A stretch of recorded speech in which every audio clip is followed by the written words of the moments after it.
Mga kapuso, mismanagement sa Iloilo Rice Processing Complex madugay na naga-existir suno sa nagadumala nga Putotan Farmers Multipurpose Cooperative.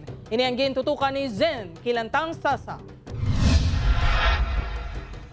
Mayara na sang mismanagement sa Iloilo Rice Processing Complex sa Amamaros, Putotan antes paginpadayon sang Putotan Farmers Multipurpose Cooperative ang operasyon sini sunod sa chairman sang kooperatiba nga si Andre Saliz. Ang IRPC ang ginpondohan sang Korea International Cooperation Agency o KONCOICA para pataason ang rice production sa probinsya. Tuig 2017 sang gintugyan sang Department of Agriculture ang pasilidad sa kooperatiba.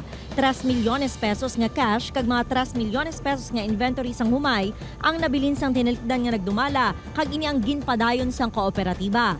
Decide na lang ang chairman kay kami man member ng board nga mabatuno na lang namon ng RPC sa mga July of 2017 basta kay daw surrender na gid ang DA nga wala siyang mayo nga management sila ginhatagan amot ng mga mismanagement kag misappropriations. Sunod sa chairman, sang sila nang nagdumala, mayara pagid ini sang 2 million pesos nga equity, kag duga nga 5 million pesos halin sa DA nga nagserbe working capital sang IRPC sang nag-operate ang kooperatiba. May electronic accounting system ang kooperatiba kag halos na audit ang tanan nga account. Luwas lang sang nadiskubrihan nila nga ang collecting officer nagpautang. Ginpabayran nila ini sa iya apang sang hindi na ini makaagwanta, nag-absent without official leave o kun-awol.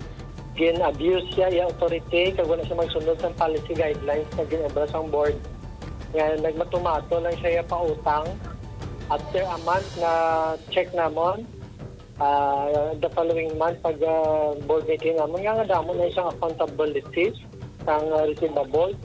So dito nag-bloated, gulpi lang nakalabot sa pwede namon, may 2 million na sila yung pinautang. Ginatugyan naman sang kooperatiba sa DA kag Iloilo Provincial Government ang pagdumala sang IRPC bangod aminado man ang kooperatiba nga hindi na sila makasarang sa maintenance sini. April 30 sini nga tuig sang nagtakop ang pag-operate sang Farmers Multipurpose Cooperative sa IRPC. May investigasyon man nga ginahimo para matumod kung sino ang may kapaltahan sa sitwasyon subong sang complex. Upod kay Hans Desierto, Zen Kilantang Sasa, One Western Visayas.